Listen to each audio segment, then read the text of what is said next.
Hey everyone, it's Frankie-Lou. I'm coming to you today from the yard at the Grow To Gather Homestead, where I am busy prepping up some more pallets and skids and shelving units that I have managed to get to finish this chicken coop that I'm working on here. I'm creating a summer coop for my chickens so that the winter coop area has an opportunity to dry out and replenish a bit. And Angus and that's our Mother's Day project. He's going to help me finish it up. So I'm just working at getting some of these boards ready so that when it does come time for him to work with me on Sunday, faster for us to get it done. Okay, so upcycling is a huge part of what we do around here. I'm a single mom, okay, and I'm trying to run this homestead, and I can't afford to be going out and buying a bunch of new stuff. So where I can make do with what I have, or where I can save something from a landfill that'll work just fine, I'm going to do that. From each of these pallets here, I can usually salvage at least 3 2x4x4s. And some of these smaller pieces of plank can also be used to build things as well. I can usually salvage bits of that to build birdhouses, planters, all sorts of things. And when you look at the price of wood these days, for me, it's worth that little bit of extra time. These particular pallets that I'm using, I made sure were safe. They're used in plant shelving. They're the bottom skid for the plant shelving. And I know that they are heat treated, not pressure treated. So they're safe for me to use around here. Okay.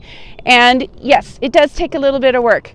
I've gotten pretty good at using this little sledgehammer. I usually have to spend a lot of time removing nails and staples. Consider that right now, the price of a 2x4x8 can reach, it changes on a weekly basis. I paid up to $12 for one of those. For me, it's worth a half an hour of my time to get them ready. And I like the fact that I'm also stopping something from going to the landfill. And I like a challenge, okay? It's kind of fun to see what you can make do with. That's part of the homesteading mindset, in my point of view, that making do with what you have and finding new uses for things is fun, okay? I love it. I really get a kick out of it. There's something very rewarding about that, knowing that you're making do with what you have, okay? That whole self-sufficient thing. So yes, I'm hoping that we'll have this almost finished as of Mother's Day. I set a challenge for myself that it will be built entirely out of salvaged materials, and so far it's coming along great.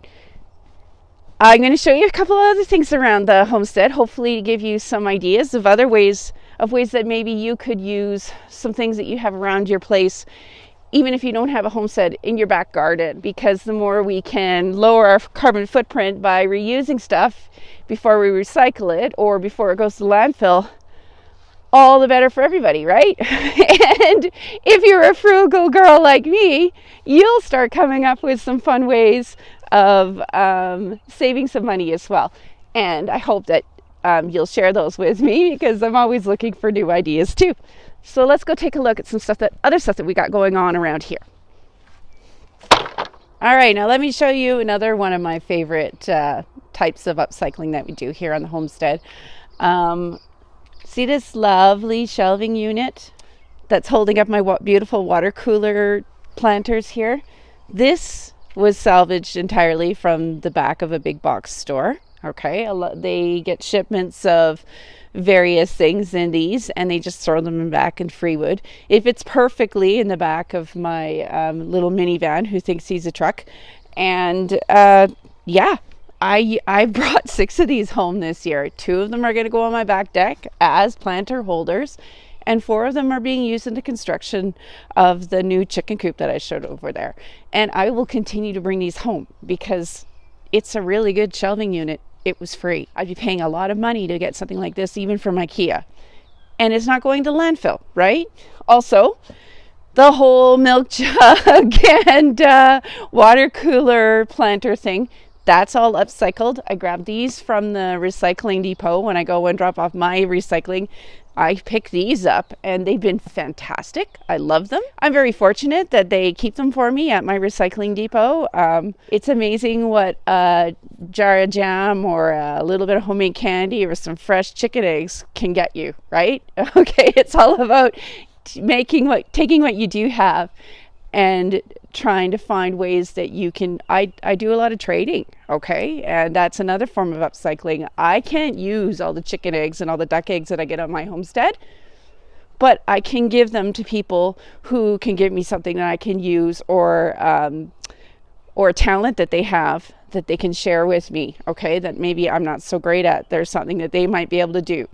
That is, for me, that whole bartering is kind of a form of upcycling, right? Because I don't want my stuff that I have to waste, because I can't use everything that I have, but I could use somebody else's skills or somebody else's materials or borrow some tools, etc., etc., etc. Okay, for me, bartering, upcycling, all part of that homesteading mindset. I found my life has become a lot easier since I stopped thinking about how can I pay for something. It's how can I reuse something, or what services can I offer somebody I can trade with that might be useful here on the homestead, okay? Another form of upcycling, a lot of recycling stuff. This is some cat grass that I'm growing for my little darlings. This is clamshell packaging from the grocery store. I don't buy this, but my friends know that I use a ton of it to grow microgreens and cat grass, and they save it for me. My friends, when they come over for dinner, they bring garbage bags full of milk jugs and these and egg cartons and all sorts of things, because it's all stuff that they know that I'm going to use. It helps in the whole cycle and reducing our carbon footprint if we try to reuse some of this stuff before we recycle it. I will take these for recycling. Okay, this one, once it's done, I could probably get one more planting out of it, and then I'll take it for recycling. But it's been reused a couple of times beforehand, okay? All right, so this is one of my next big projects. Once the chicken coop is done, I'm going to be building a new garden bed. I have a whole video about building this garden bed, but this is another thing that I've been picking up from the recycling depot. As you can see, there's more of the pallets and skids here that are holding down cardboard that I picked up from the recycling depot, and that is killing the grass underneath there. And I'll actually also leave that in place once I built the beds on top of it and I put the soil in place. It's something that's going to decompose into the soil, help my soil. It cost me nothing. The guys were really happy to see me take it away from the recycling depot because they don't have to worry about it, okay? All right, I thought I'd just show you here. This is probably the thing I'm most known for with my upcycling, which is my milk jug planting. This is my seed starting technique that I use here, okay? I've got like 20 videos about that if you're interested in. It's a really great way to use these milk jugs before they end up going back for recycling. And I start almost every single seed in either milk jugs or water cooler bottles, and I don't have to use electricity inside the house. That's another savings, and it's just a reuse, okay? I love it. If you haven't heard about milk jug planting before, there's lots. There's, like I said, I've got 20 videos about it that you can watch, but it is another form of upcycling, okay? And let's go see something else. Okay, so here we are in one of my greenhouses, and I'm heating this at night now so that I can get a little bit of head start on the growing season. In here I've got one of my favorite ways to upcycle feed bags, okay? I'm using it to get a little bit of a head start on some new potatoes, all right? And this is, as you can see, these are feed bags. They got holes poked in the bottom. They've got soil mixture in there. Once it's pretty steadily 6 degrees or above at night, I'm going to put these outside. It's a great way of reusing these feed bags, okay? And another way that I like to use them, I'll show you out here, just outside the greenhouse in my garden here.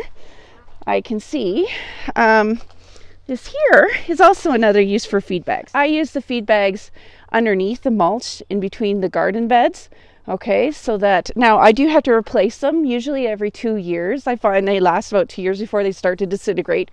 So I lift them before that happens, and I replace them and put new and recover them with the mulch. But my goodness, I've got chickens and ducks. I've got a lot of feed bags around here, and I hate just throwing something out. Here I get to use it for a little bit first before I throw it out, and I don't have to buy that fabric, okay, to help underneath my mulch. Yes, it does need to be replaced, and it's a really good idea to do that with your feed bags before they start to disintegrate, so keep an eye on that. But why not make use of it first? It's going to end up having to be thrown out eventually, but being able to use it here first underneath in my garden underneath my mulch saves me a ton of money. All right, and last of all, while I'm here on my messy little homestead, you might notice that I get pretty messy out here too, and I am hard on my clothes. Oh my goodness, I'm always like finding rips and tears and stains. I have no idea where they came from. So that's another thing I do. Pretty much all the clothes that I wear, apart from my underwear, are things that I've either made myself, have been gifted to me, or I have purchased secondhand in my most favorite boutique, Value Village. So Value Village. Yes, because my goodness, I can't afford to be replacing clothes at the rate that I go through them. The other great thing about buying something used is it's already been washed several times, and so when you put it on and you try it on, hey, it's not going to shrink on you. That's the size it is. If it doesn't fit after you've worn it a while, it's because you've gotten bigger. It hasn't gotten smaller, okay? So particularly when it comes to jeans, oh my goodness, I appreciate that, right? And also saving fabric from the landfill is really important to me. I even reuse my jeans. Once I put holes in them, I crochet them up into rugs and stuff, right? It's all about reusing things. I know some people are quite disgusted by that idea of wearing secondhand clothes, but buying secondhand clothes doesn't bother me at all. That is what a washing machine and detergent is for, right? And I love it. I can often find some pretty cool stuff there too. So there you go. I hope that gives you some ideas. I hope that you will share some of your upcycling ideas with me, because I would really love to hear some of the things that you guys do in your gardens, in your homes, in your homesteads, because I am always looking for new ideas. And please do subscribe if you haven't done so before. Hopefully Angus and I can do a video about this particular structure after we finish it on Sunday. I'm kind of proud of how that's coming along. And as always, I hope you will take this chance to grow together today. Have a good one.